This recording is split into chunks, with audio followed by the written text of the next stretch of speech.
اعوذ باللہ من الشیطان الرجیم بسم اللہ الرحمن الرحیم اللہم وفقنا لما تحب وترضى واجعل عاقبت امورنا خیرا ولا تکلنا الى انفسنا طرفت عین ابدا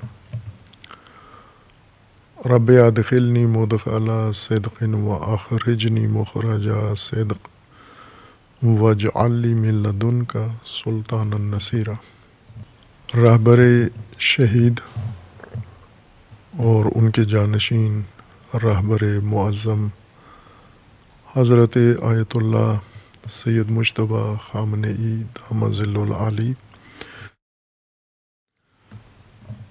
اور ان کا پہلا پیغام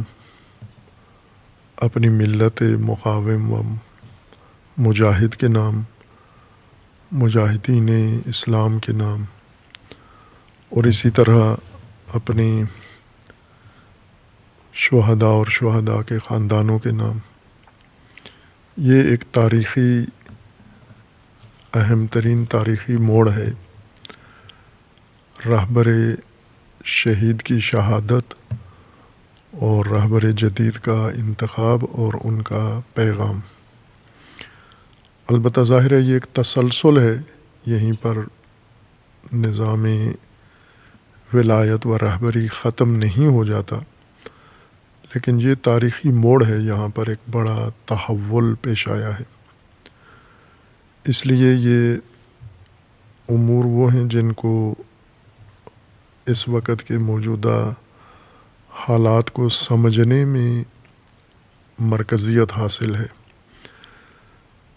ان عناصر کو نظر انداز کر کے کوئی بھی موجودہ دور میں اور موجودہ وقت میں جو کچھ ہو رہا ہے اس کو صحیح طریقے سے تجزیہ تحلیل نہیں کر سکتا۔ رہبر شہید رضوان اللہ تعالیٰ علیہ کی شخصیت اور ان کا مقام جو انہوں نے اپنی قیادت کے لگ بھگ 40 سالہ قیادت کے دوران اور مجموعی طور پر 50-60 سالہ اپنی انقلابی فعالیت کے دوران گزارا ہے، اس نے قیادت و رہبری کے بارے میں ایک نیا تعارف دنیا کو کروایا ہے۔ امام راحل رضوان اللہ تعالیٰ علیہ نے جب انقلاب تحریک چلائی اور پھر انقلاب کے نتیجے میں نظام دینی قائم ہوا اور اس نظام دینی کا عنوان نظام ولایت و امامت قرار پایا اور اس کا مصداق ولایت فقیہ کی صورت میں سامنے آیا، تو اکثر دنیا کے طبقات، علمی مراکز اور غیر علمی مراکز و سیاسی بالخصوص اس نظام کی حقیقت، ماہیت اور نوعیت سے ناواقف تھے۔ حتیٰ زیادہ تر شیعہ بھی اس تفصیل کے ساتھ اس نظام سے آگاہ نہیں تھے، چونکہ تشیع کے اندر تاریخ میں جو کچھ نشیب و فراز گزرا ہے اس کے نتیجے میں تشیع ایک خاص اجتماعی حالت اس نے اختیار کر لی اور مرجعیت کے ذریعے سے اپنا نظام چلا رہے تھے، اور ولایت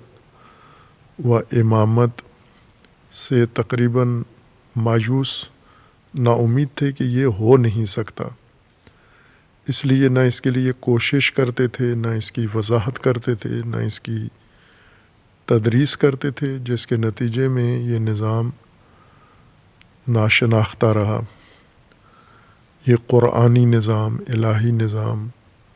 اور اہل البیت علیہم السلام کی تعلیم و مکتب کا بنیادی محور دنیا کے لیے ناشناختہ رہا۔ امام نے آ کر اس کو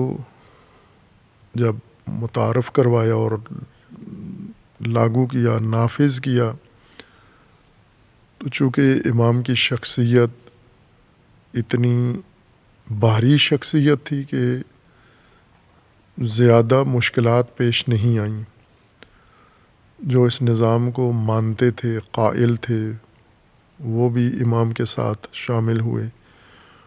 اور جنہیں ابھی تک سمجھ میں نہیں آیا تھا اور نہیں مانتے تھے انہوں نے بھی خاموشی اختیار کر لی، اور امام نے یہ نظام نافذ کیا. لیکن یہ توجہ تھی امام کی کہ اس کے ابعاد، اس کے مختلف پہلو علماء پر بھی واضح نہیں ہیں، اور نتیجتاً عوام پر اور مومنین پر بھی واضح نہیں ہے. ظاہر مخالفین سے توقع نہیں کی جاتی کہ جب خود مومنین نہیں ہیں واقف تو مخالفین کیسے واقف ہوں گے. تشیع کا جو انقلاب سے پہلے چہرہ تھا ایک روایتی اور رسوماتی چہرہ تھا، جس میں نظام، سیاسی نظام، مرکزیت، امامت، قیادت اور ولایت نہیں تھی. اس کے بغیر ایک عالمی نظام بنا ہوا تھا، ڈھانچہ تھا، اور غلبہ اہل سنت کا تھا، ان کے شخصیات کا، ان کے مکاتب اور افکار کا غلبہ تھا. شیعہ حاشیے میں تھا. اس کے لیے بہترین جو منبع ہے جہاں سے اس بات کی تصدیق کی جا سکتی ہے کہ اس دور کے مستشرقین، مشرق شناس لوگ یا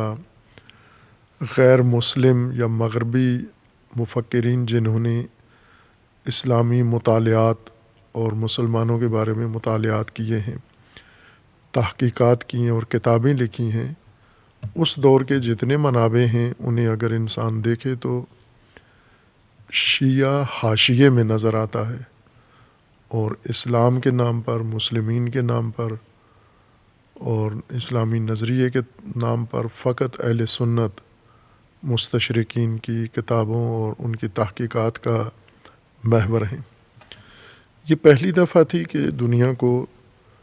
اسلام کی ایک دوسری تفسیر کا بھی اندازہ ہوا، غیر مسلم دنیا کو، البتہ مستشرقین کو یا مغربی مفکرین کو، مغربی دانشوروں کو،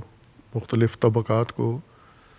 دین کا، اسلام کا ایک نیا چہرہ دیکھنے کو ملا بنام تشیع. اور ظاہر ہے جب تشیع کی طرف لوگوں کا رخ مڑا اور تشیع حاشیے سے نکل کے مرکزیت میں آیا اور مرکز کی حیثیت اس نے اختیار کی، توجہ کا مرکز بنا، تو تشیع کی کئی شکلیں آگے نظر آئیں دنیا کو. اور ایک وہی روایتی اور تاریخی جو چلی آ رہی تھی، غیر سیاسی چہرہ تشیع کا اور غیر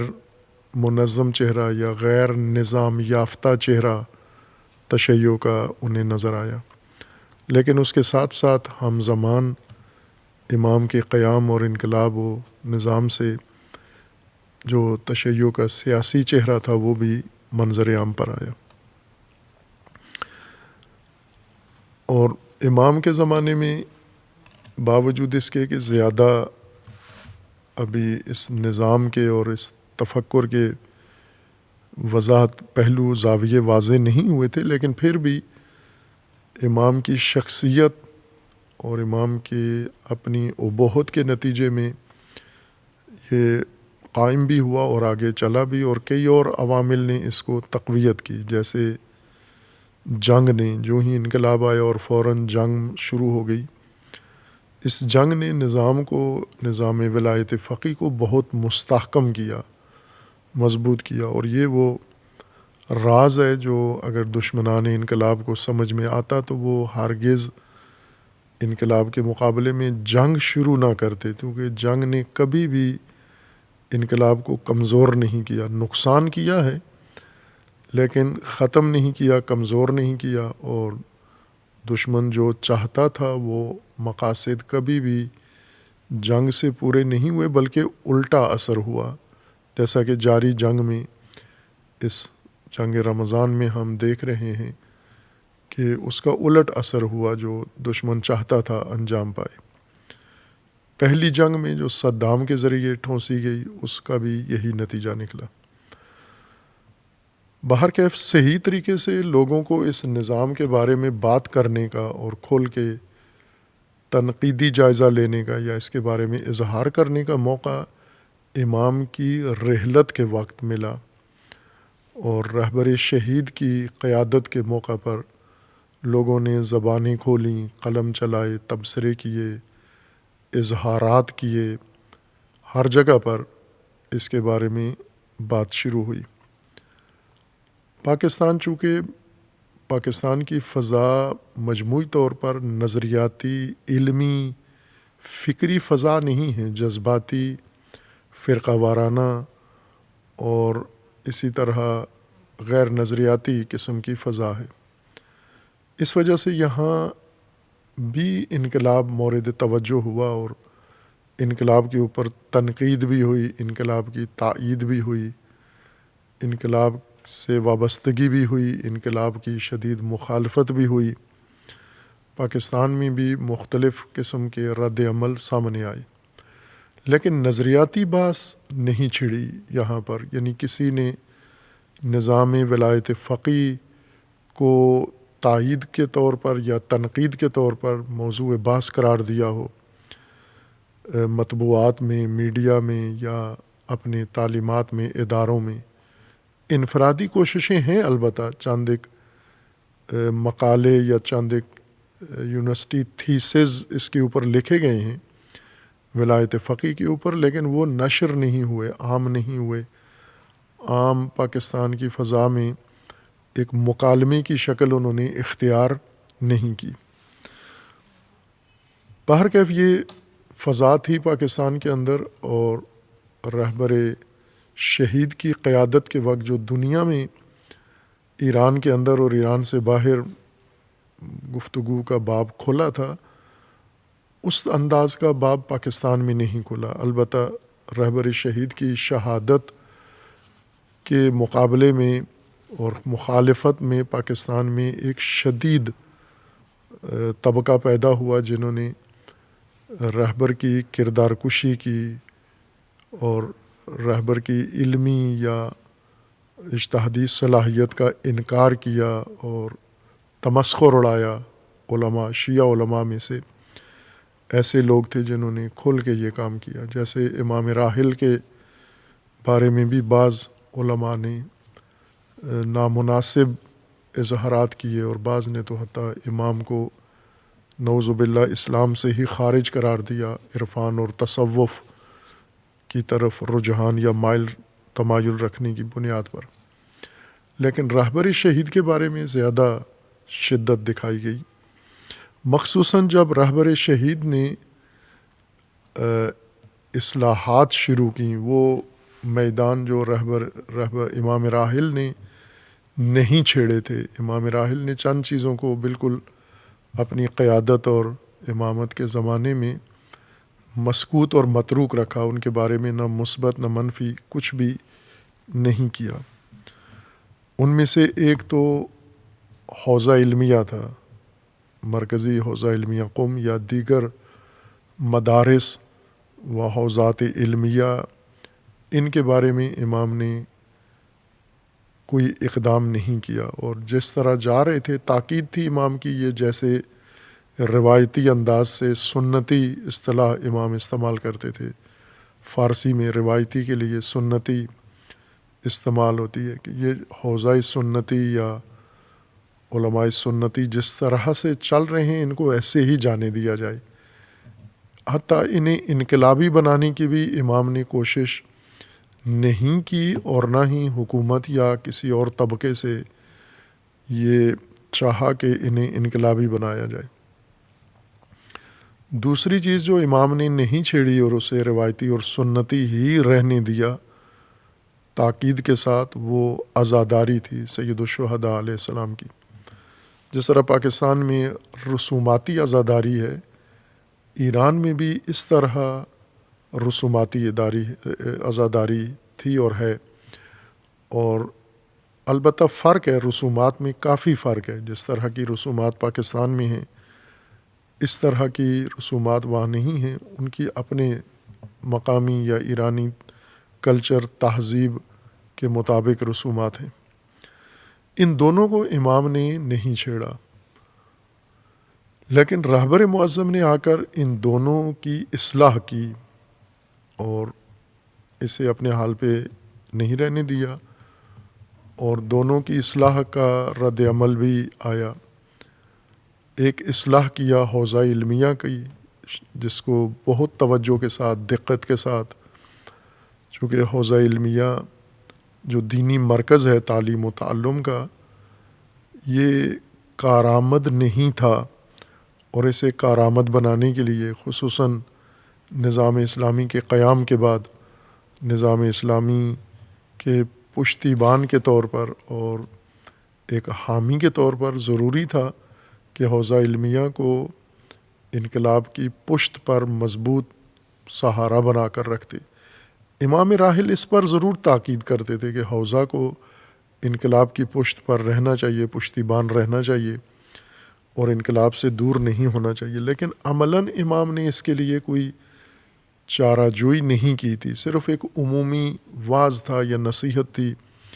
یا تقاضا تھا علماء سے کہ علماء انقلاب کے ساتھ رہیں، انقلاب کے اندر اپنے فرائض و ذمہ داریاں بھرپور طریقے سے انجام دیں۔ خصوصاً جنگ کے زمانے میں، چونکہ پہلی جنگ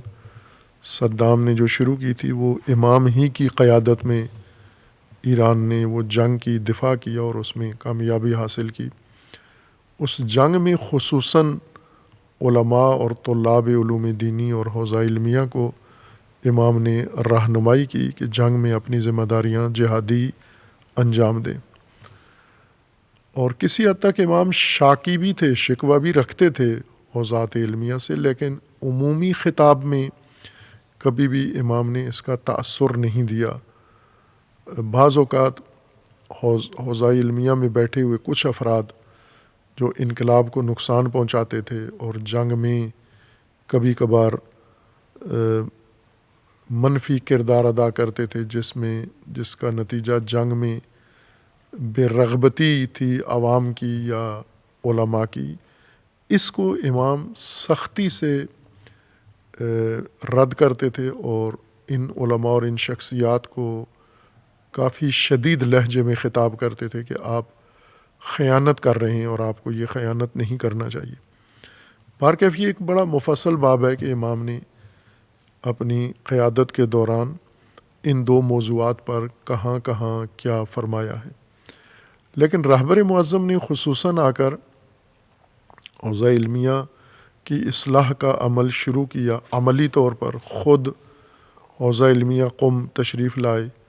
اور آ کر عمومی خطاب، خصوصی نشستوں میں رہنمائی کی، ایک پورا نقشہ حوزہ کی اصلاحات کا لے کر آئے اور انہیں سمجھایا، بتایا، اس کے لیے افراد چنے، ٹیم بنائی اور انہیں وسائل دیے، بجٹ دیا اور ان کی ہر طرح کی مدد کی، اور حکومت کو بھی ان کی تائید اور تعاون کی تلقین کی۔ لیکن جس طرح امام شہید، رہبر شہید چاہتے تھے جس طرح کا حوزہ بننا، وہ شاید ان کی آخر تک، شہادت تک آرزو ہی رہی، اور مکمل طریقے پر وہ کچھ نہیں سامنے آیا جو وہ چاہتے تھے، لیکن اپنے تئیں انہوں نے بھرپور کوشش کی اور اس میں کوئی کمی نہیں چھوڑی۔ دوسری چیز جو رہبر شہید نے اس کی اصلاح میں خصوصی طور پر اہتمام کیا، وہ عزاداری تھی۔ البتہ عزاداری ایران کے اندر جس طرح سے ہو رہی تھی، اور امام شہید کو، رہبر شہید کو مداحوں سے، ذاکروں سے یہ شکوہ تھا کہ انقلاب کے بعد اتنا عرصہ گزر گیا ہے اور آپ کے شاعری میں یا مداحی میں یا ذاکری میں فرق نہیں آیا، وہ ابھی بھی رسوماتی ہے، اور کسی حد تک انہوں نے کہا کہ تحریفات کے اوپر مبتنی ہے۔ لہٰذا خصوصیت کے ساتھ ان ذاکروں کے ساتھ نشستیں کیں، ان کے لیے مختلف ادارے بنائے اور ان کو وسائل بھی دیے، ان کی رہنمائی بھی کی، اور ایک موقع پر خصوصاً رہبر معظم نے تاکید کے ساتھ یہ فرمایا کہ خونی ماتم نہ کیا جائے، چونکہ ایران کے اندر بھی جیسے پاکستان میں ہوتا ہے اسی طرح ایران میں بھی ہوتا تھا۔ پاکستان میں پیٹھ پہ زنجیر مارتے ہیں، چھریاں مارتے ہیں، خون نکالتے ہیں لوگ عزادار۔ ایران میں سر پہ تلوار مارتے ہیں، ایران اور عراق میں،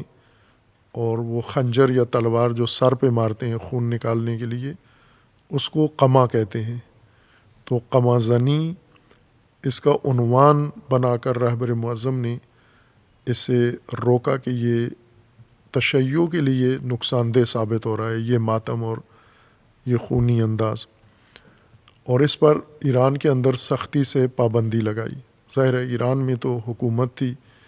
ان کی حاکمیت تھی اور انہوں نے اس کو کنٹرول کر لیا۔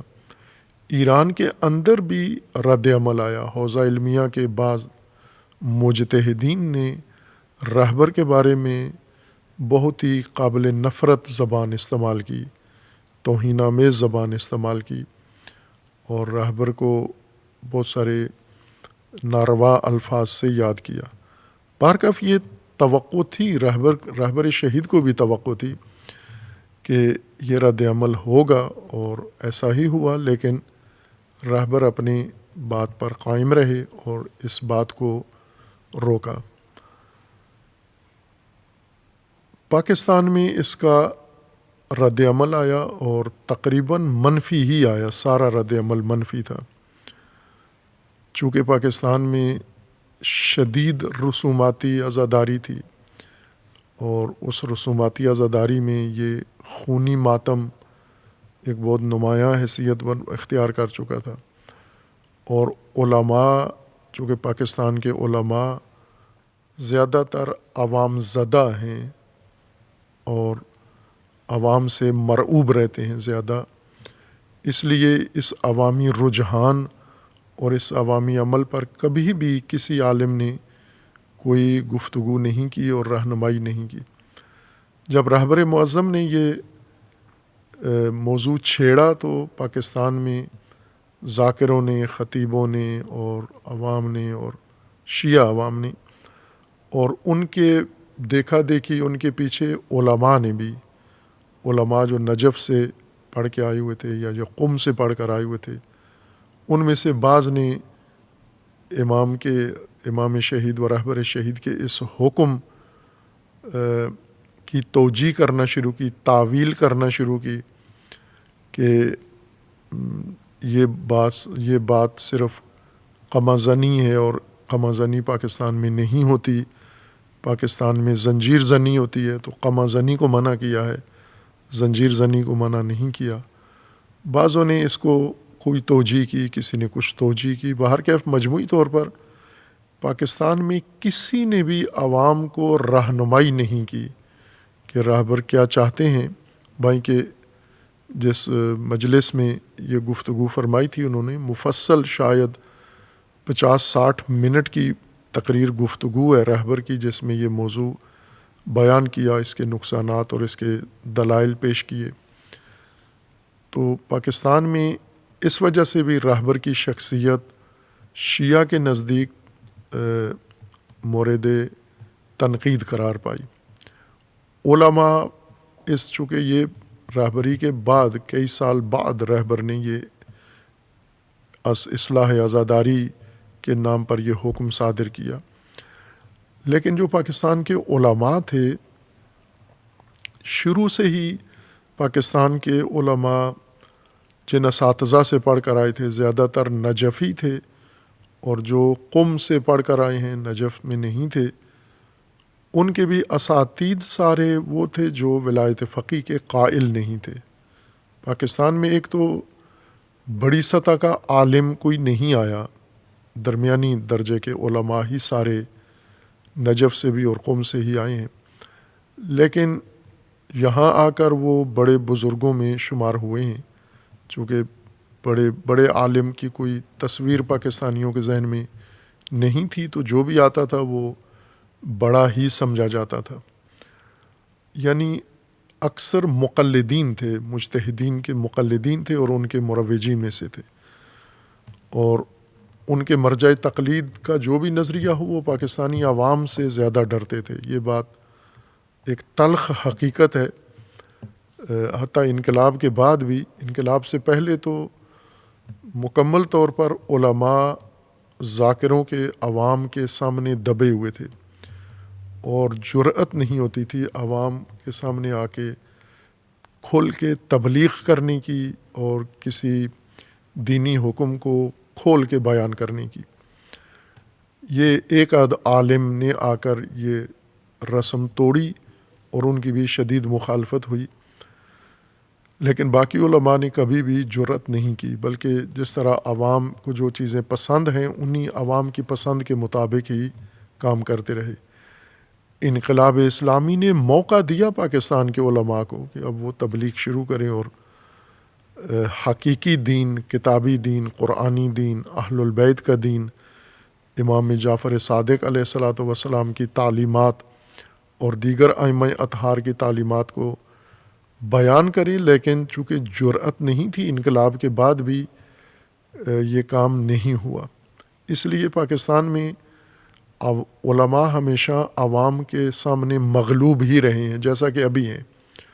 ابھی بھی عوام کا غلبہ ہے، عوام متاثر ہیں ذاکرین سے،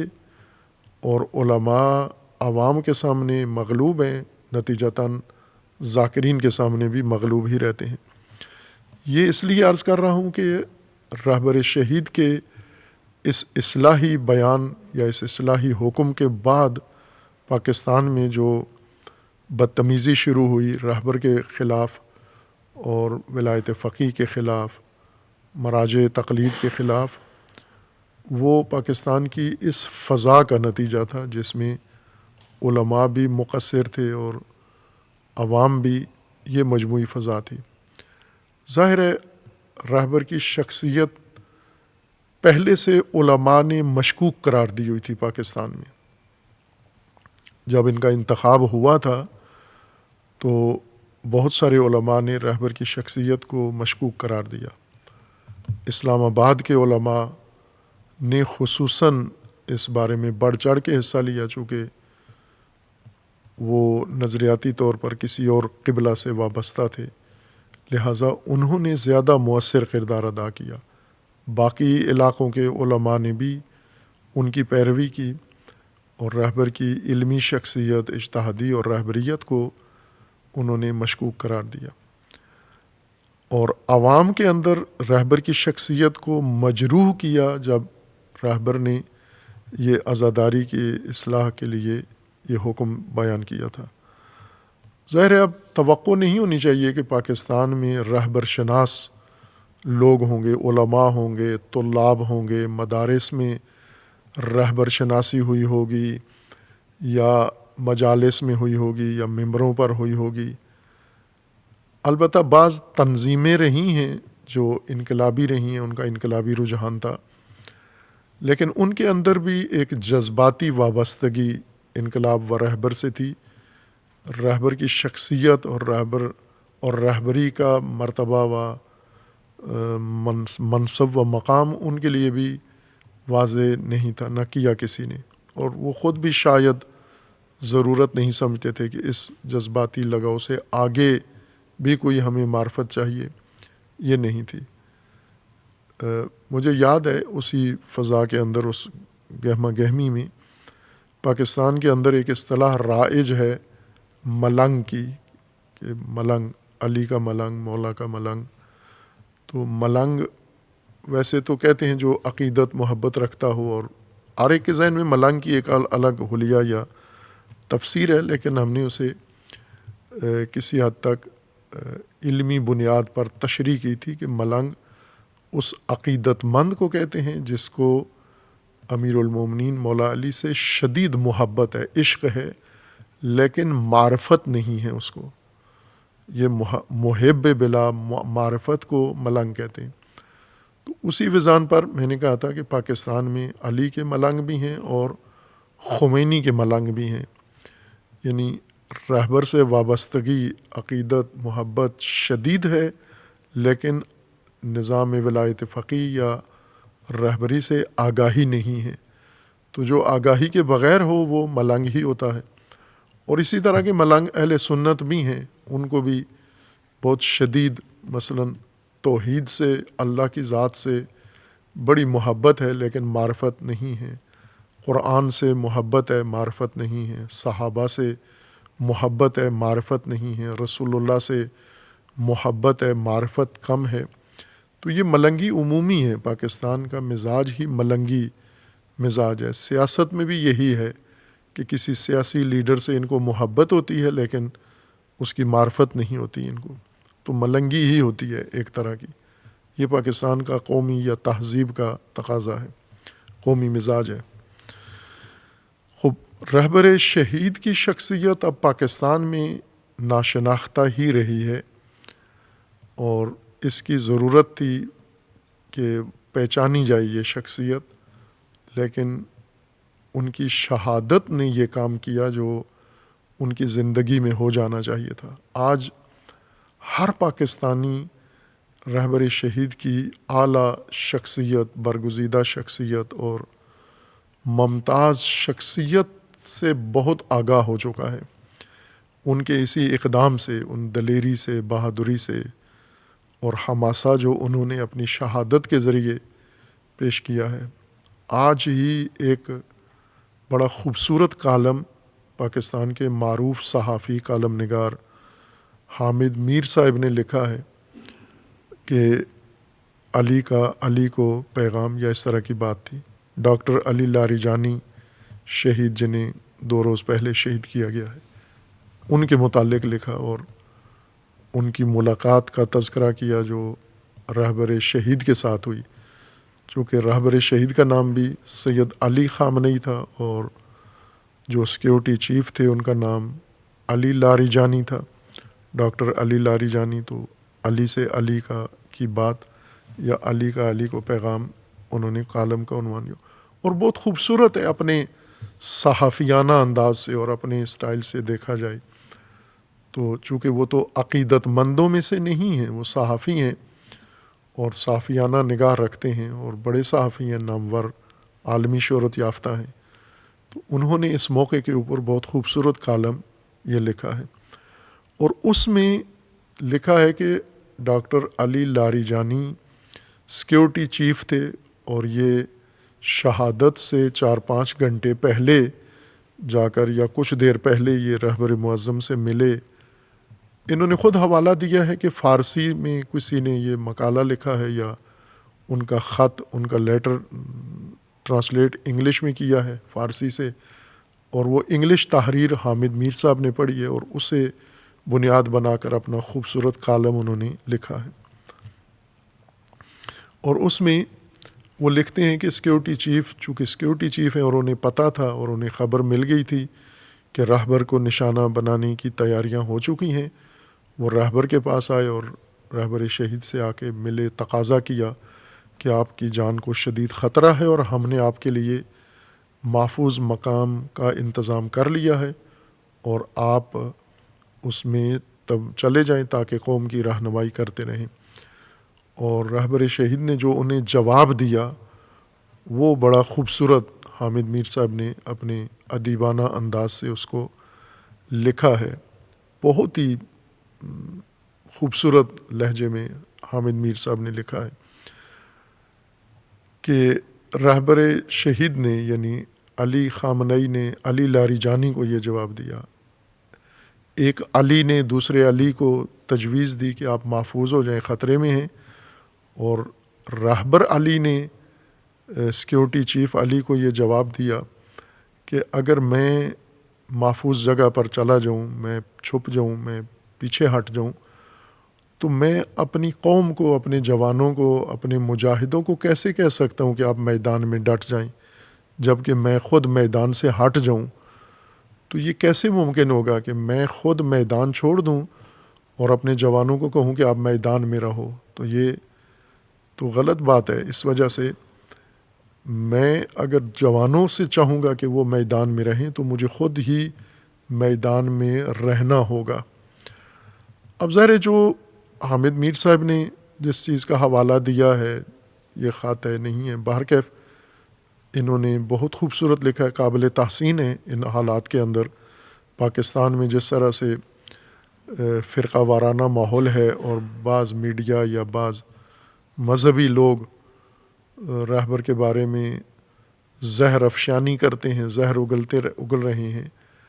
ایسے میں اس قسم کی تحریریں اور کالم بہت قابل تحسین ہیں حامد میر صاحب کا یہ کام۔ لیکن یہی پوری سیرت تھی رہبر معظم کی، میدان میں رہنا۔ اور امام راحل، اس سے پہلے امام راحل تھے جو لوگوں کو ایک ضابطہ بتاتے تھے، انقلابی ضابطہ، قرآنی ضابطہ، الہی ضابطہ اور کربلائی اور حماسی ضابطہ، کہ ہمیشہ میدان میں حاضر رہو، حضور در صحنے، فارسی تعبیر کے مطابق صحن سے سواد کے ساتھ، صحنے میدان کو کہتے ہیں، میدان نبرد کو صحنہ کہتے ہیں فارسی میں۔ تو امام ہمیشہ عوام سے یہ چاہتے تھے کہ میدان خالی نہیں چھوڑنا، کبھی بھی حاضر رہنا میدان میں۔ اور امام راحل بھی یوں نہیں کہ لوگوں کو میدان میں حاضر رکھ کر اور خود میدان سے باہر کسی جگہ رہنا پسند کرتے تھے، بلکہ یہ وہ قیادت ہے جو پہلے خود میدان میں آتی ہے اور پھر ان کے پیچھے ان کے عوام اور ان کی قوم میدان میں آتی ہے۔ میدان میں لوگوں کو لانے کے لیے فقط تقریر نہیں کرتے، بلکہ میدان میں لانے کے لیے خود میدان میں اترتے ہیں، میدان سجاتے ہیں، جس طرح امام حسین علیہ الصلاۃ والسلام نے میدان سجایا، میدان میں اترے، اور پھر امام کے ساتھ 72 ساتھی میدان میں اترے امام کے ساتھ۔ تو اگر امام حسین علیہ السلام میدان سے نکل جاتے اور اپنے ساتھیوں کو کہتے کہ آپ میدان میں قائم رہو، ڈٹے رہو، تو ہرگز کسی نے کھڑے نہیں ہونا تھا۔ اور یہی وجہ ہے آج جو باقی ایران کے علاوہ باقی ممالک میں میدان خالی ہے، جیسے پاکستان کا میدان خالی ہے، عوام میدان میں نہیں ہے، اس کی وجہ یہ ہے کہ قیادت میدان میں نہیں ہے۔ اور قیادت اس وجہ سے میدان میں نہیں ہے کہ قیادت کو میدان میں اتارنے والا کوئی نظریہ ان کے پاس نہیں ہے، کوئی ماڈل ان کے پاس نہیں ہے۔ ڈاکٹر اسرار احمد صاحب کے بقول کے کربلا نہیں ہے، اور امام حسین ان کے پاس نہیں ہیں جو قیادت کو میدان میں اتاریں اور پھر عوام قیادت کی وجہ سے میدان میں رہے۔ یہ وتیرہ رہبر شہید کا زندگی بھر رہا ہے کہ ہمیشہ مرد میدان تھے، کسی وقت بھی کسی نے نہیں دیکھا کہ رہبر میدان سے باہر ہوں۔ انقلاب سے پہلے، انقلاب کے تحریک کے دوران، انقلاب کی کامیابی کے بعد، اور پھر مسند قیادت پر بیٹھنے کے بعد، نہ امام شہید نے میدان خود ترک کیا ہے اور نہ میدان سے اپنی قوم کو باہر جانے دیا ہے، بلکہ جب بھی کسی نے آ کر لوگوں کو میدان سے باہر نکالنے کے لیے کوئی تجاویز پیش کی ہیں، تدابیر کی ہیں یا اس قسم کی حرکتیں کی ہیں، تو رہبر شہید نے شدت کے ساتھ ان کو خاموش کروایا ہے، انہیں چپ کروایا ہے، اور ان کی سرزنش کی ہے، توبیخ کی ہے ان کی کہ میدان سے لوگوں کو باہر نہیں کرنا۔ یہ دین، یہ سبق کہاں سے پڑتا ہے؟ یعنی جو ہماری رہبر معظم کے بارے میں بات تھی کہ یہ قیادت جو رہبر موجود جس منصب پر ہیں اور جو میدان انہوں نے سنبھالا ہے اور جس دلیرانہ شجاعانہ طریقے سے قیادت کر رہے ہیں، اور ان سے پہلے ان کے پیشوا رہبر شہید تھے، یہ انسان کے اندر چیز بنتی کیسے ہے، حاصل کیسے ہوتی ہے؟ یہ مرد میدان اور رجل، یہ رجال بنتے کیسے ہیں؟ یہ بہت اہم چیز وہ ہے۔ رہبر شہید کو ایک تو خاندان ملا اپنا ایسا، اور خاندان کے اندر یوں نہیں کہ خاندان نے یہ عظیم رہبر بنایا، چونکہ خاندان میں یہ واحد اولاد نہیں تھے، خاندان میں ان کے بہن بھائی اور بھی تھے، اور ان کی بھی پرورش ایک ساتھ ہی ہوتی تھی۔ خاندان میں جو رہبر شہید کے خاندان نے، اور خصوصاً انہوں نے جو اپنی خاندان کے بارے میں بیان فرمایا ہے، ان کی والدہ معظمہ کا اس میں بہت اہم کردار تھا کہ وہ قرآنی مضامین انتخاب کرتیں اور انہیں رجال قرآن سے واقف کراتی، قرآنی رجال سے آشنا کراتی۔ اب گھر میں اگر اتنی ہی سہولت کسی بچے کو مل جائے کہ گھر میں نامردوں کا تذکرہ نہ ہو، اشباح الرجال کے ساتھ گھر کا تعلق نہ ہو، بلکہ گھر کے اندر اگر ذکر آئی بھی کسی کا تو رجال فی سبیل اللہ یا رجال دین کا ہو اور مردان میدان کا ہی ذکر ہو۔ اور یہ انہوں نے خصوصیت کے ساتھ بیان کی ہے کہ یہ گھر میں یہ چیز میسر تھی۔ والد بھی عالم دین تھے، والد کے پاس ہی انہوں نے ابتدائی دینی تعلیم کا آغاز کیا۔ گھر کا جو اہم کام ہے ماحول کا، گھریلو ماحول کا، والدین کا، وہ یہ کہ بچہ جب پیدا ہوتا ہے تو اس کے اندر اللہ تبارک و تعالیٰ نے ایک فطرت رکھی ہے، گھر والے اس فطرت کو محفوظ رکھیں، ضائع نہ ہونے دیں، آلودہ نہ ہونے دیں۔ کہ عموماً والدین یہاں پر کوتاہی کرتے ہیں اور اپنے بچوں کے بارے میں غلط فیصلے کرتے ہیں، غلط ماحول ان بچوں کو فراہم کرتے ہیں اور خود بہت غلط ماڈل بن کر بچوں کے سامنے زندگی گزارتے ہیں۔ اور اس طرح یہ جو مستقبل میں رجال دین بننے ہیں انہیں اشباح الرجال کے راستے پر والدین ڈال دیتے ہیں، ابتدا سے ہی، بچپن سے ہی۔ گھر کا ماحول، گھر کے اندر جو رول ماڈل ہیں اور گھر کے اندر جو نظام ہے اس سے بچے دور ہو جاتے ہیں۔ یعنی والدین کا ایک فریضہ فطرت الہی کو محفوظ رکھنا ہے۔ اگر اسے بنا نہیں سکتے، والدین میں یہ ہنر نہیں ہے کہ فطرت کو شگوفہ کر سکیں، فطرت کو پروان چڑھا سکیں، تو کم از کم اسے ضائع بھی نہ کریں۔ چونکہ بیشتر جیسے آج کے دنیا میں دیکھیں تو زیادہ تر فساد گھروں کے اندر موجود ہے، اخلاقی فساد ہے گھروں کے اندر موجود ہے اور نامناسب ماحول ہے ہر پہلو سے۔ فکری طور پر گھروں کے اندر نامناسب ماحول ہے، رجحانات گھروں کے اندر غلط ہیں، اور ظاہر بچے آج کل میڈیا کے سپرد کر دیے گئے ہیں۔ اب اس وقت بچے والدین کی آغوش میں نہیں ہیں بلکہ میڈیا سکرینوں پر سارے بچے چلے گئے ہیں، اور میڈیا ایک گندگی کا نالہ ہے، گندگی کا ایک سمندر ہے، اور بچے کو اگر اس میں ڈال دیا آپ نے، سکرین کے حوالے کر دیا تو تباہی ہوگی۔ کئی غیر مسلم ممالک جنہوں نے باقاعدہ قانون بنا لیا ہے کہ 16 سال سے کم عمر کے بچوں کو نہ انٹرنیٹ استعمال کرنے دیں، نہ موبائل استعمال کرنے دیں گے، نہ واٹس ایپ، نہ کوئی اور چیز، ان کو کمپیوٹر کی تعلیم دیں، ضرور ٹیکنالوجی انہیں سکھائیں، لیکن انٹرنیٹ سے ان کو دور رکھیں۔ یہ کئی مغربی ملکوں نے قانون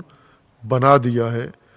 اور کئی ممالک ایسے ہیں جنہوں نے قانون ممانعت کا تو نہیں بنایا لیکن انٹرنیٹ کے استعمال کے اوپر شدید پابندیاں بچوں کے لیے عائد کر دی ہیں۔ چونکہ انہوں نے خود یہ نظام بنایا ہے، پھر جب ان کے بچے اس نظام سے جڑے ہیں تو اس کا نتیجہ بھی دیکھا ہے کہ کتنا فساد اس ذریعے سے بچوں کے اوپر پیدا ہوتا ہے اور بچوں کے اندر پیدا ہوتا ہے۔ اس لیے اس کو روک رہے ہیں، منع کر رہے ہیں۔ لیکن مسلم ممالک، پاکستان جیسے ملک میں یہ ایک بہت تجدد اور ماڈرنزم ہے کہ بچے بچپن سے ہی سکرینوں پہ آ جائیں، اور والدین خود الگ سکرینوں پہ بیٹھے ہوں، بچے الگ بیٹھے ہوئے ہوں، اور یہ فساد ان کے اندر منتقل ہو جائے۔ خب رہبر معظم کی شخصیت کو گھر کے اندر جو ایک ماحول ملا کہ الہی فطرت گھر میں محفوظ رہی، سالم رہی، بلکہ اس کے اوپر کچھ ابتدائی رنگ چڑھ گیا دین کا، اللہ کا اور خدا کے راستے کا رنگ والدین نے چڑھا دیا۔ اور اس کے بعد جو ماحول ملا پھر رہبر معظم کو، وہ تربیتی تعلیمی ماحول تھا۔ تربیتی تعلیمی ماحول دو جگہ، اسکول اور مدرسہ۔ دونوں میں رہبر نے تعلیم حاصل کی، اسکول میں بھی اور مدرسہ میں بھی۔ اسکول مدرسہ دونوں میں روایتی انداز تعلیم تھا، اور جس طرح دوسرے بچے چونکہ رہبر تنہا نہیں تھے اس اسکول میں، اور اسکول کا جس طرح نظام تھا یا مدرسے کا نظام تھا، اس میں رہبر معظم نے بھی شرکت کی اور اسکول اور مدرسے کی تعلیم سے آراستہ ہوئے۔ ظاہر ہے وہ تعلیم رہبر نہیں بناتی، نہ وہ رہبر ساز اور قیادت ساز تعلیم تھی، نہ مدرسے کی نہ اسکول کی۔ وہ ویسی تعلیم تھی جیسے ابھی ہے یا جیسے ہمارے ملک کے اندر ہے، اسی سے ملتی جلتی تعلیم تھی۔ مثلا رہبر جس مدرسے میں تھے تو رہبر تنہا نہیں تھے، ان کے اساتید بھی تھے، ان سے بڑے سینئر طلاب بھی تھے، اور ان کے معاصر طلاب بھی تھے، ان سے جونیئر طلاب بھی تھے، اور اسی مدرسے میں پڑھے، لیکن ان میں وہ انقلابیت پیدا نہیں ہوئی جو رہبر کی ذات میں پیدا ہوئی۔ ماحول تعلیم کا بھی ملتا ہے، تو اگر انسان اپنے آپ کو تہذیب یا تعلیم کے سپرد کر دے مکمل طور پر کہ تعلیم جو کچھ ہمیں بنائے گی ہم وہ بن جائیں گے، تہذیب جو کچھ ہمیں بنائے گی وہ ہم بن جائیں گے۔ تعلیم اسکول اور مدرسے کے اندر جو ماحول ہوتا ہے، اور تہذیب جو سماج میں کے اندر موجود ہے، گھر میں اور سماج میں جو ضوابط، جو قواعد، جو اصول، جو ماحول، جو رویے ہیں، یہ تہذیب ہے۔ تو کچھ لوگ مکمل طور پر غیر شعوری طور پر تہذیب کے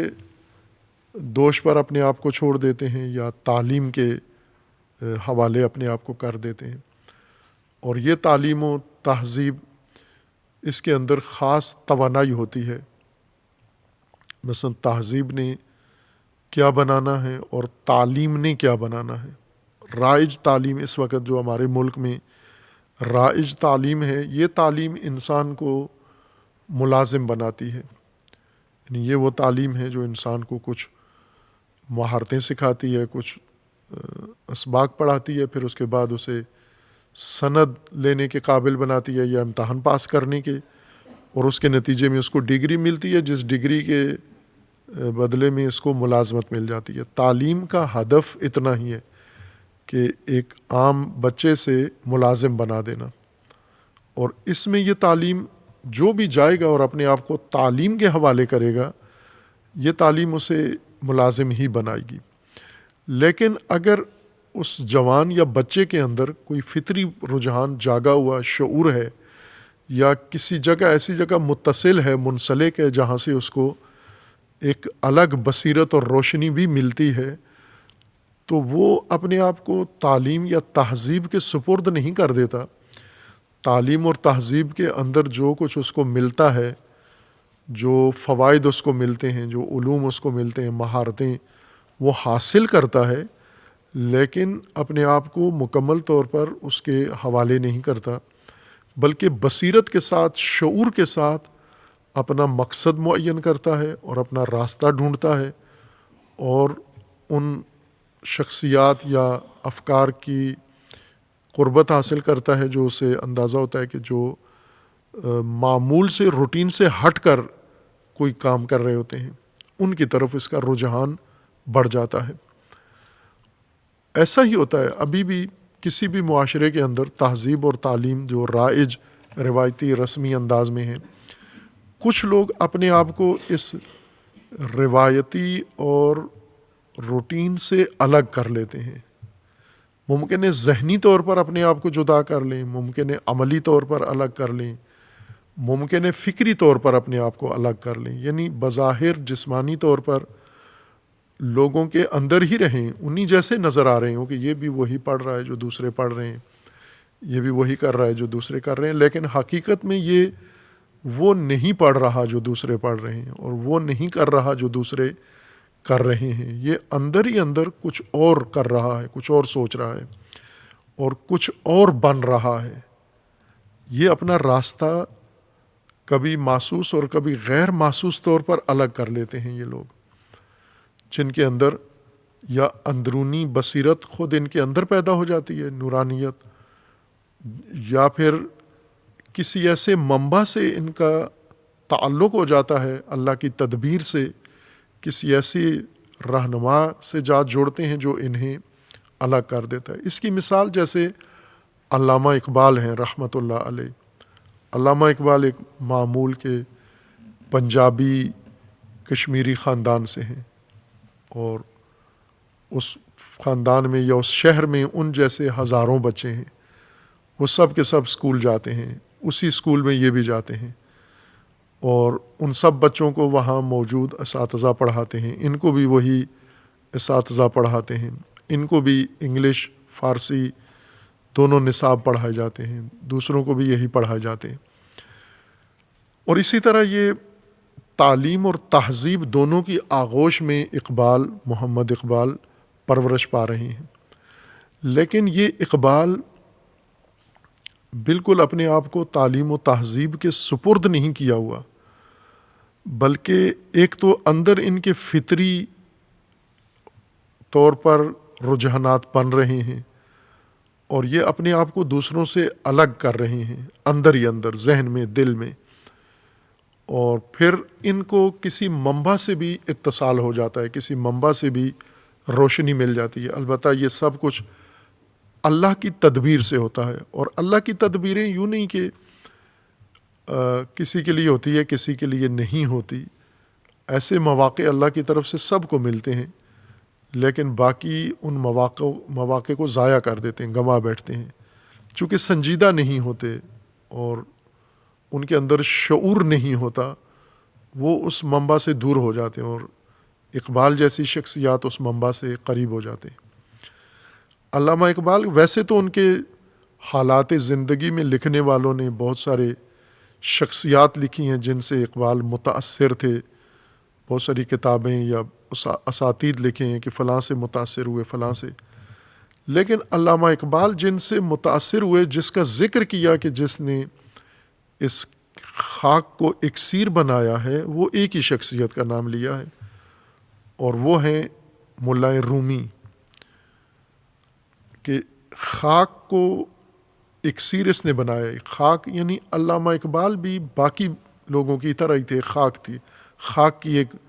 مٹھی ہیں یا خاک کی ایک چٹکلی ہیں، اور یہ خاک ہی رہنا تھا اس نے۔ اگر یہ ملا رومی کے کمند میں نہ آ جاتے، ملا رومی کے اس جال میں نہ جاتے، نہ پھنستے، تو یہ خاک ہی رہنی تھی، اور شاید بڑی رسوا خاک ہوتی اور بڑی دھول بنتی جو اڑتی یا جم جاتی یا کیچڑ بن جاتی، لیکن یہ کیمیا بن گئی یہ خاک کسی منبع سے متصل ہونے کے بعد۔ اور پھر جب ملا رومی سے متصل ہوتے ہیں تو وہاں سے ملا رومی ان کو سیدھا قرآن کی خدمت میں پہنچا دیتے ہیں، اور پھر جو باقی کسر رہتی ہے وہ قرآن سے دور ہو جاتی ہے، اور یہ فطرت اتنی نمایاں ہو جاتی ہے، شگوفہ ہو جاتی ہے کہ وہی جو ان کے استاد ہیں وہ ان کے افکار کے مترجم بن جاتے ہیں، ان کے اپنے اساتید، اور ان کے کلاس فیلو ان کے شاگرد بن جاتے ہیں، اور اسی طرح پھر ایک زمانہ پورا تسخیر کر لیتے ہیں۔ اس لیے یہ اہم، جب انسان کی زندگی میں یہ اتفاق رونما ہوتا ہے کہ اگر وہ اپنے آپ کو بالکل ہی تہذیب اور تعلیم کے حوالے رکھے تو آخر میں ایک ملازم ہی نکلتا ہے، حکومتی ملازم نکلتا ہے، فیکٹری ملازم نکلتا ہے، کمپنی ملازم نکلتا ہے، کسی جگہ کا ایک ملازم نکلتا ہے، اور پھر اس سے مزید بچے پیدا ہوتے ہیں ملازم کے، وہ مزید ملازم بناتا ہے ان کو، اور ایک تسلسل رہتا ہے، غلاموں سے غلام پیدا ہونا شروع ہو جاتے ہیں۔ علامہ اقبال کے والد کوئی ایسی بڑی نمایاں شخصیت نہیں تھے، علامہ اقبال جیسی کوئی شخصیت نہیں تھے، ہر چند وہ پارسا آدمی تھے، اچھی شخصیت تھے، لیکن یوں نہیں کہ والد نے یا علامہ کے اساتید میں بھی کوئی ایسا نہیں تھا جو اس درجے پر، اس معرفت پر اور اس کمال پر فائز ہو۔ یہ موقع ملتا ہے جیسے علامہ خود فرماتے ہیں کہ تیری ذات میں ہے اگر شرر تو خیال فقر و غنا نہ کر. شرر چنگاری کو کہتے ہیں، تیری خاک میں ہے، یعنی تو خاک ہے، لیکن اس خاک کے اندر ایک چنگاری بھی ہے، سلگنے والی، آگ پکڑنے والی، آتش لینے والی ایک چنگاری بھی اس کے اندر خاک کے نیچے دبی ہوئی ہے. تو اگر وہ چنگاری ہے، وہ شرر ہے تیرے وجود میں، تو پھر یہ نہ دیکھ کہ تو امیر ہے یا غریب ہے، تیرے والدین امیر ہیں یا غریب ہیں، تو خیال فقر و غنا نہ کر. چونکہ یہ چنگاری اگر سلگ گئی، یہ چنگاری اگر بھڑک اٹھی، اس نے آگ پکڑ لی، آتش اس نے پکڑ لی، تو یہ بہت بڑا شعلہ بن جائے گی، یہ پورے عالم کو چنگاری نورانی کر دے گی، منور کر دے گی. تو جس خاک میں چنگاری ہوتی ہے، وہ اگر کوئی استاد اس چنگاری کو بھانپ لے اور اسے سلگا دے،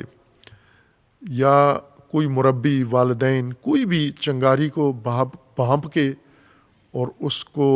ہوا دے، اس کو سلگائے تاکہ وہ شعلہ بن جائے، تو وہ چنگاری بہت بڑا انقلاب برپا کرتی ہے. یہی حال تمام شخصیات کا ہے، یہ ضابطہ فارمولہ سب کے لیے ہے. رہبر شہید کی شخصیت میں یہ چنگاری موجود تھی. جب حوضے میں آئے، مدرسے میں آئے، اسکول میں آئے، تو یہ خاک نہیں تھی، خاک کے اندر چنگاری تھی، شرر تھا، اور اس چنگاری کے ہوتے ہوئے انہوں نے خیال فقر و غنا نہیں کیا. رہبر معظم فرماتے ہیں کہ ہمارے والد بائیں کے بڑے معروف عالم تھے اور بڑے معتبر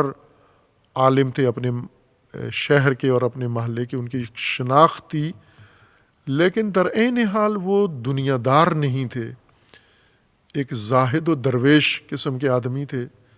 جو بالکل دنیا سے بے رغبت تھے. اس کے نتیجے میں یہ ہوتا تھا کہ گھر کے اندر اکثر فقر یا فاقہ ہی رہتا تھا. اور یہ رہبر نے خود اپنے حالات زندگی میں بیان کیا ہے کہ کئی راتیں ایسی ہوتی تھی کہ ہماری والدہ مضطرب پریشان ہوتی تھی کہ بچوں کو رات کا کھانا کیا دیں، کوئی کھانا ہوتا نہیں تھا تاکہ وہ ان کو دیں، اور بڑی زحمت سے وہ گھر کے اندر موجود کوئی چیزیں ملا کے کوئی نہ کوئی چیز ایسی تاکہ بچے اس کو کھانا سمجھ کے کھا لیں، جبکہ وہ کھانا نہیں ہوتا تھا. یعنی جیسے ہم کہتے ہیں نمک مرچ پانی میں ملا کے کسی طرح بچوں کی بھوک مارنے کے لیے کوئی انتظام کرتی تھیں. یہ خود رہبر معظم نے اپنی قیادت کے زمانے میں اپنے بچپن کا گھریلو واقعہ ذکر کیا ہے کہ والد ہمارے عالم دین تھے، لیکن گھر میں کوئی ایسی سہولت نہیں تھی، اکثر فاقہ ہوتا تھا گھر کے اندر. لیکن یہ چنگاری ان فاقوں نے بجھا نہیں دی. زیادہ تر ہوتا یہ ہے کہ چنگاریاں فاقوں سے بجھ جاتی ہیں. خاک میں چنگاری ہوتی ہے، بچے کے اندر فطرت ہے، یہ چنگاری سلگ کے شعلہ جوالا بن سکتی ہے، لیکن غربت، افلاس، فقر، فاقہ، یہ چیزیں چنگاری کو بھی بجھا کے خاکستر کر دیتی ہیں. تو جس خاک اور خاکستر کے اندر چنگاری ہو اور وہ چنگاری بھی بجھ جائے اور خاکستر بن جائے، تو اس سے نہ توقع رکھیں کہ یہ شخصیت بنے گا یہ بچہ، چونکہ چنگاری مار دی، بجھ گئی اس کے اندر. کمال خاندان کا یہ ہے کہ یہ چنگاری فقر و فاقہ کے دوران بھی بجھنے نہ دے، اور پھر انسان کے اندر جب یہ شرر ہے تو خود انسان بھی پرواہ نہ کرے فقر و فاقہ کی، اور یہ کوشش کرے کہ یہ چنگاری سلگے اور اس کو ہوا دینے والا یا اس کو پھونک دینے والا کوئی منبع مل جائے جہاں سے اس کو تقویت ملے. رہبر معظم کو یہ رہنمائی اور یہ چنگاری جو وجود کے اندر تھی، وہ سلگانے والی شخصیات موجود تھیں، اور رہبر کو ان کا قرب نصیب ہوا. البتہ ابتدائی حد تک جہاں جس مرحلے میں تھے، اور کم از کم ان اساتید کا اثر یہ تھا یا ان ساتھیوں کا اثر یہ تھا، سارے نہیں. رہبر معظم کے حالات زندگی میں بعض اساتید ہیں جو بالکل روایتی قسم کے اساتید ہیں، اور حتیٰ انقلاب تو دور کی بات ہے، وہ اصلاحات کے بھی حامی نہیں ہیں، بلکہ وہ لوگ ہیں جو صرف یہ کہتے ہیں کہ آپ دعا کریں، امام زمانہ نے آ کے حالات ٹھیک کرنے ہیں، ہماری کوئی ذمہ داری نہیں ہے۔ اس طرح کے بھی اساتید ہیں رہبر کے، لیکن ان اساتید سے رہبر نے کبھی بھی یہ منفی سوچ اختیار نہیں کی، یہ نہیں کہا کہ چونکہ استاد ہیں اور استاد جو کہے وہ ٹھیک ہوتا ہے، نہ، چونکہ یہ فکر ان کی رہبر کو پسند ہی نہیں آتی تھی کہ یہ تو نہیں ہونی چاہیے، یہ فکر عالم دین کو ایسے نہیں ہونا چاہیے جیسے اپنے زمانے کے علماء کو محسوس کر رہے تھے۔ لیکن کچھ اساتید ایسے تھے جو اس چنگاری کو شعلہ بنانے میں انہوں نے کردار ادا کیا، تائیں کہ یعنی یہ سلسلہ جاری رہا، اور پھر آخرکار امام راحل سے رہبر کی شناخت ہو جاتی ہے، آشنائی ہوتی ہے، اور اصل یہ چنگاری وہاں آ کے سلگتی ہے۔ وہ جو اندر ایک فطرت انقلابی اللہ نے رکھی ہوئی تھی، وہ امام کے نفس سے شعلہ ور ہو جاتی ہے، امام کے انفاس قدسیہ سے وہ شعلہ ور ہو جاتی ہے۔ لیکن یہاں تک پہنچنے سے پہلے ہی رہبر شہید کا رجحان روایتی دین شناسی سے تقریباً بیزار ہو چکا تھا، دور ہو چکا تھا، کہ یہ دین شناسی یہ دین کی روح کے مطابق نہیں ہے، قرآن کے مطابق نہیں ہے۔ رہبر کا رجحان قرآن کی طرف بہت آغاز میں ہو گیا تھا، گھر سے ہی والدہ نے قرآن سے روح مانوس کی، اور پھر بعد میں اس احساس کو، قرآن کی طرف رجحان کو رہبر نے ختم نہیں ہونے دیا، کمزور نہیں ہونے دیا، اور اس کو مزید بڑھایا، قرآنی مطالعات زیادہ کیے اور قرآنی دروس میں شرکت کرنا شروع کی۔ اس وقت مشہد میں جو میسر تھے، جو شخصیات قرآنی ابحاث چھیڑتے تھے، رہبر ان کے بہت قریب ہوئے، روایتی دروس بھی ساتھ ساتھ پڑھتے رہے، حتیٰ کہ رہبر معظم نے ایک موقع پر جا کر ایک تفسیر قرآن کو اپنی تدریس کا موضوع قرار دیا، اور یہی بتاتی ہے انفرادیت رہبر کی اس زمانے کے جوان طلاب یا اساتید کے اندر۔ بالعموم جیسے علامہ طباطبائی رحمۃ اللہ علیہ نے اپنی تفسیر شریف المیزان میں لکھا ہے کہ حوزہ علمیہ میں جو نصاب ہے یا تعلیمی نظام ہے، اس میں قرآن کے بغیر بھی انسان مجتہد اعظم و عالم بن سکتا ہے۔ یہ افسوسناک پہلو علامہ نے لکھا ہے، اور علامہ کی زندگی میں ہی ایسے تھا، علامہ نے آ کر حوزے میں قرآن شروع کیا، اور پہلے نہیں تھا۔ قرآن ویسے تبرکاً لوگ پڑھتے تھے جیسے عوام پڑھتے ہیں، لیکن تعلیمی نصاب کا حصہ نہیں تھا، نہ تفسیر اور نہ کوئی اور۔ ظاہر ہے رہبر معظم اسی زمانے کے طلاب میں سے ہیں۔ جب علامہ تفسیر لکھ رہے تھے تو رہبر طلاب اس وقت طالب علمی کے زمانے میں تھے۔ اب ظاہر ہے تفاسیر قرآن کی طرف رجحان انسان کا ہو جائے اور پھر تفاسیر کا مطالعہ شروع کرتا ہے، لیکن تفاسیر جو روایتی تفاسیر ہیں، ادبی تفاسیر ہیں یا کلامی تفاسیر ہیں یا روائی تفاسیر ہیں، ایک انقلابی روح کو یہ تفاسیر سیراب نہیں کرتی، مطمئن نہیں کرتی۔ اس لیے رہبر نے تفاسیر میں سے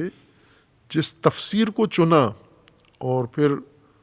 اس کا باقاعدہ ترجمہ بھی شروع کیا، وہ شہید قطب کی تفسیر ہے، مصر کے اہل سنت کے علماء میں سے، جو مصر میں بیداری کے امام سمجھے جاتے ہیں، جنہوں نے مصر میں باقاعدہ طور پر رسماً بیداری کی تحریکیں شروع کیں، تدریس شروع کی، تفسیر لکھی۔ ان کی تفسیر کا نام ہے فی ظلال القرآن، قرآن کے سائے میں زندگی، قرآن کے سائے میں۔ یہ تفسیر رہبر کو بہت پسند آئی، اتنی کہ اسی کا مطالعہ بھی شروع کیا، اسی کی تدریس بھی شروع کی اور اسی کا ترجمہ بھی شروع کیا، اور شدید متاثر تھے شہید قطب سے، سید قطب شہید، ان سے مانوس تھے بہت. سید قطب ہی ان کا نام تھا. ایک ان کے اور بھائی ہیں محمد قطب، اور یہ بڑے بھائی تھے سید قطب، جو بہت بڑے رہنما اس معاصر دور میں، متاخر دور میں مسلمانوں کے اندر بیداری کے بہت بڑے رہنما گزرے ہیں. اور ارچند یہاں تشیع میں ان کی شخصیت اتنی نمایاں نہیں ہے، اہل سنت کے نظریاتی حلقوں میں ان کی شخصیت بہت نمایاں ہے.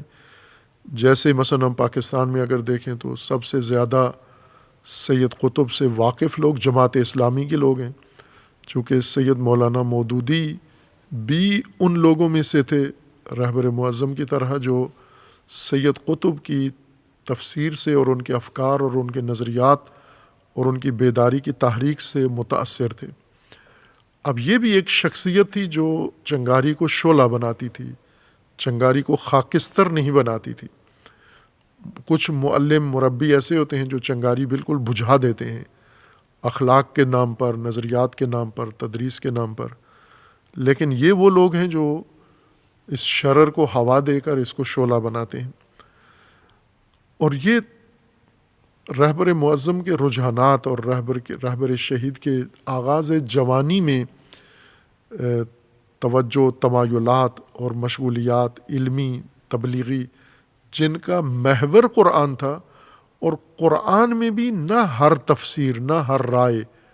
جس طرح سے کہ جو لوگ تعبداً ثواب کے لیے قرآن پڑھتے ہیں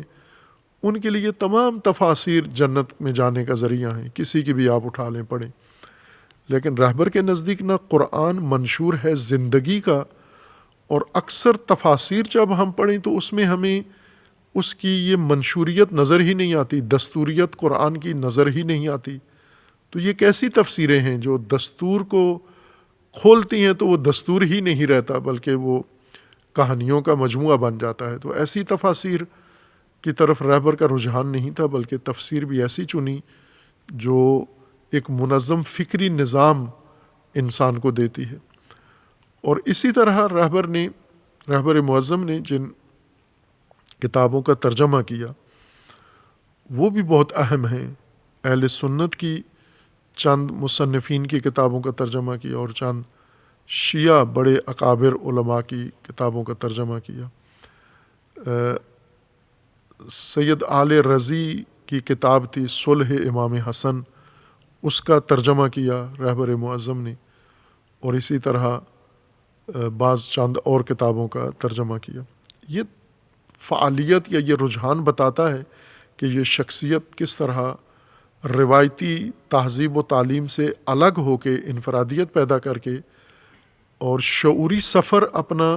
حوزہ مشہد میں ایک رسوماتی اور روایتی حوزے میں رہ کر غیر روایتی سفر رہبر نے اس کے اندر آغاز کیا. یہ امام خمینی سے ملاقات سے پہلے کے واقعات ہیں جو رہبر معظم نے اپنی زندگی کے اندر اختیار کیے. پس تعلیم و تربیت، اور اس تعلیم و تربیت کے بعد پھر دورہ شروع ہوتا ہے ان کا تدریس و تبلیغ کا. تدریس و تبلیغ میں بھی رہبر نے قرآن ہی کو محور قرار دیا، لیکن قرآن کی جو تفسیر خود کرتے تھے، جیسا مطالعے کے لیے تفسیر جلال قرآن کو ترجیح دی اور غالباً اس کا ترجمہ بھی کیا، اور تدریس کے لیے بھی قرآن ہی کو محور قرار دی. اور قرآن میں جس طرح فرماتے تھے خود کہ والدہ ہمیں قرآن کی آیات جب سناتی تھیں تو زیادہ تر انبیاء، جن انبیاء کا قرآن میں ذکر ہے، ان کی آیات پڑھتی اور پھر ان کی زندگی بھی ساتھ ہمیں وضاحت کر کے بیان کرتی تھیں. تو رہبر معظم نے بھی اپنی والدہ کا منہج قرآن میں انتخاب کیا، اور قرآن کے وہ ابواب جو ایک اصلاح یا انقلاب کی طرف انسان کو رہنمائی کرتے ہیں ان کو نمایاں طور پر اپنی تبلیغ کا بھی اور تدریس کا بھی موضوع قرار دیا. یہ وہ زمانہ ہے جس میں انسان آمادہ ہوتا ہے، تیار ہوتا ہے کسی نہضت کے لیے، تحریک کے لیے، انقلاب کے لیے، میدان کے لیے، یا یہی وہ دورہ ہوتا ہے جس میں وہ ضائع ہو جاتا ہے. کہ ہم اگر موجودہ نسل کو دیکھیں تو اسی دورے میں ضائع ہو جاتے ہیں اکثر. تعلیم اور تربیت کے زمانے میں ہی اکثریت ضائع ہو جاتی ہے۔ کیوں ضائع ہو جاتی ہے؟ یا تہذیب ان کو ضائع کر دیتی ہے، یا تعلیم ان کو ضائع کر دیتی ہے، یا گھریلو نظام ان کو ضائع کر دیتا ہے، یا ماحول ان کو ضائع کر دیتا ہے، اور چنگاری ان کے اندر ہوتی ہے، بجھا دی جاتی ہے اسی عمر میں۔ اس سے پہلے کہ میدان میں اتریں یہ چنگاری بجھی ہوتی ہے۔ اب جس طرح علامہ نے خود یہ کہا کہ بجھی عشق کی آگ اندھیر ہے، مسلمان نہیں یہ خاک کا ڈھیر ہے۔ جب یہ چنگاری بجھا دی جاتی ہے تو پیچھے ایک خاکستر اور خاک کا ڈھیر ہوتا ہے، اس کے اندر کوئی توانائی نہیں ہوتی۔ اور آج ہم دیکھیں یہ ڈھیر خاک کا، اس کی تعداد کتنی زیادہ ہے اور کتنا بڑا ڈھیر ہے۔ 2 ارب سے زیادہ مسلمان ہیں، یعنی 200 کروڑ سے زیادہ مسلمان ہیں، اور ان کے ساتھ کیا ہو رہا ہے اور یہ کیا کر رہے ہیں، یہ سب اس خاک کے ڈھیر کی علامت ہے۔ یہ خاک کا ڈھیر ہے، اس میں چنگاری بجھا دی گئی، بہت پہلے سے بجھا دی گئی چنگاری، نہ کہ ابھی بجھی ہے، بہت پہلے سے ان کے اندر یا گھر نے بجھا دی، خاندان نے بجھا دی، والدین نے یا اسکول نے، ٹیچر نے، مدرسے نے، کسی نے یہ چنگاری بجھا دی، جس کے نتیجے میں یہ خاک کا ڈھیر ہے۔ اور خاک کے ڈھیر سے ہم توقع رکھتے ہیں کہ وہ اب اس دوران اس صورتحال میں اٹھے، قیام کرے، یا رہبر کے ساتھ ہم صدا ہو، ہم قدم ہو، جبکہ خاک ہے یہ، اس خاکستر کو صرف دفن کر دینا چاہیے۔ خاکستر سے کوئی گروندہ نہیں بن سکتا۔ شخصیتیں اس طرح سے ابھرتی ہیں، بنتی ہیں، اور خصوصاً جب انہیں منبع مل جائے۔ سب سے جلا اس وقت ملتی ہے، سیکل اس وقت ہوتا ہے، یہ روح یا چنگاری ایک عظیم شعلہ بن جاتا ہے جب انہیں منبع مل جاتا ہے بصیرت اور روشنی کا، جیسے اقبال کو ملا رومی، اور ملا رومی کو شمس تبریزی ملے، اور جیسے رہبر شہید کو امام راحل ملے۔ جب ایسا منبع بھی مل جاتا ہے تو یہ زیادہ نور علی نور ہو جاتا ہے، اور پھر یہ زمانہ بڑا اہم بن جاتا ہے جب رہبر شہید امام کے حلقہ اثر میں، امام کی شاگردی میں، اور امام کی تقلید میں، اور امام کی انقلابی نہضت کے ساتھ منسلک ہوتے ہیں، تو پھر یہاں بہت ہی نکھار رہبر کی شخصیت میں پیدا ہوتا ہے۔ پھر اگلے مراحل ہیں جو بعد میں انشاءاللہ بیان ہوں گے۔ وصلی اللہ علی محمد علیہ